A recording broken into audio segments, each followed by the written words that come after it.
Hello there everyone and welcome to Altenew Academy and welcome to the Creative Kickstart class with the Winter Magic release.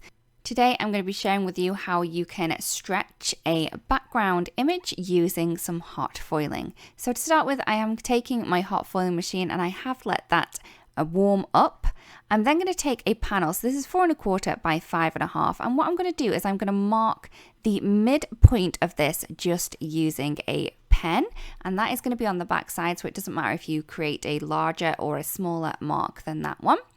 I'm then going to pop my card into place, and you can see round about where I am going to pop my hot foil plate. Now this is the tree patterned one from the tiny Festive patterns, and I'm popping that on the halfway mark of my little plate, and I'm just going to move that down so I have a border that's the same on the top and the bottom round about on that little panel. You can see I'm using that panel as a guide. Once that's done, I'm just going to let that heat up.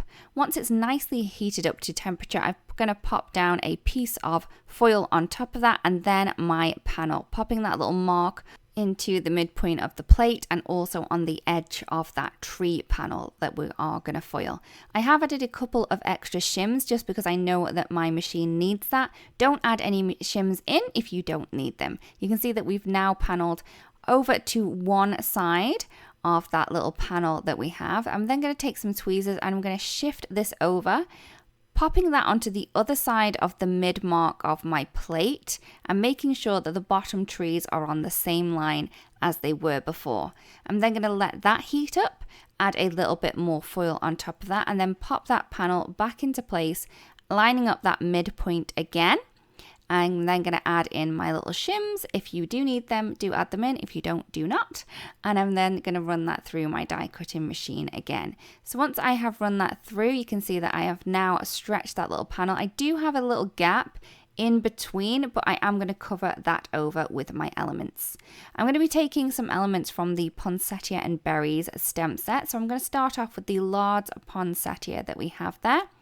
And I am going to stamp that into place onto some white cardstock, and I'm going to use some rhodolite for this kind of outline piece. You could use a black if you wanted to, but I wanted to kind of keep this a little bit more softer.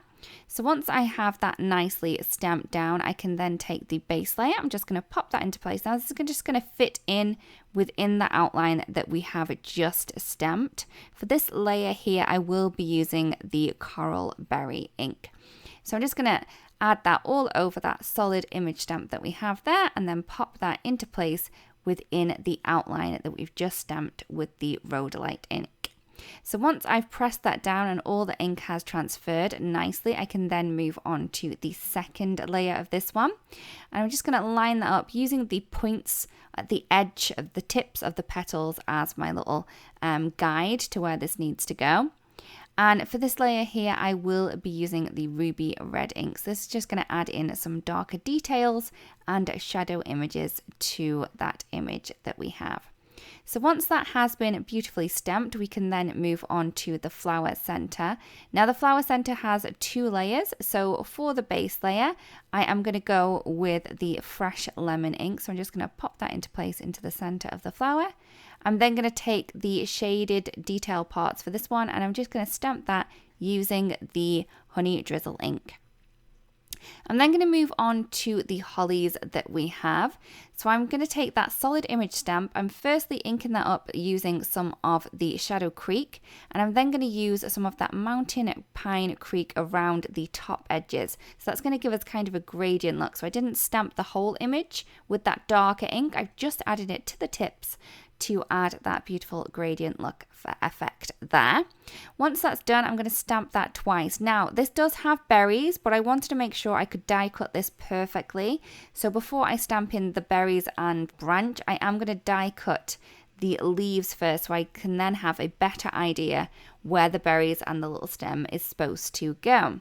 So as you can see, I'm just going to cut out both of those images. To do that, all I'm going to do is I'm going to take the coordinating die and pop that around the image. It will cut a slightly white border around the outside edge, but I do love that effect there. While I was here with my die cutting, I decided to die cut out the poinsettia flower too. So again, just adding the coordinating die around the outside. This one didn't cut perfectly because it was hanging out my little plate. So all I'm going to do is I'm just going to trim that around using a pair of scissors. So for the berries, I'm going to do the rock and roll technique as before. So I'm going to ink up the berries first with the ruby red, and then I'm going to add a little bit of that rhodolite around the outside or one side of the berries to get that darker look there. I'm going to stamp those into place.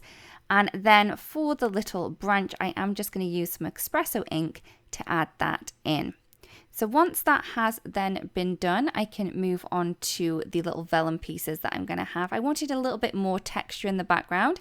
So I've taken some vellum and the large outline branch from the Poinsettia Berries Stamp Set. And I'm just going to stamp this into place onto that vellum using some of the embossing ink from Altenew. So I'm going to stamp this twice. I did add some talcum powder down first before I did this, just to make sure that the embossing powder didn't stick where I didn't want it to. So once the images have been stamped, I'm just going to cover the top of those using some of the rose gold embossing powder and heat set that. Once that's done, I'm then going to take out my little mini blossom again, the coordinating dies for these little branches, and then I am going to die cut both of these using the dies and a little bit of tape just to keep them in place. So once they have both been cut, I can then go ahead and kind of work on the placement of my images. So I've taken my largest image, which was the poinsettia, and I popped that into place. I then tried to play around with the branches, but then decided they were a little bit too tall. So all I've done is I've snipped those, and I'm just going to use both parts of those to kind of bush out those little branches that we have there. Once I'm happy with where the branches are going to be, I can then take our little holly pieces and then pop those into place.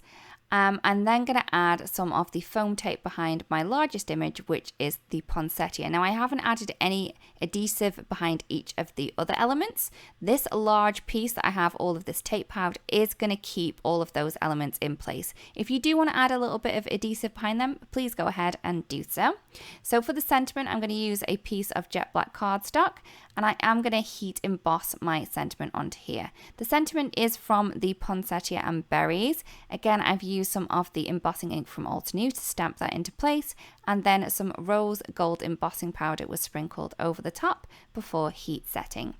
Once this had been heat set, I then popped this into my trimmer and I just trimmed this down into a little strip. I'm just going to add a little bit of foam tape behind here so I can pop this sentiment up. I'm just going to pop this into place onto the right hand side, but you could go ahead and pop that out anywhere you wanted it to be. So here is the card complete. I really do hope that you like the card and that you've enjoyed the video as well. If you do create a card that was inspired by this, it would be great if you do share, because we would love to see. Thank you so much for watching, everyone, and we'll see you again really, really soon. Bye-bye.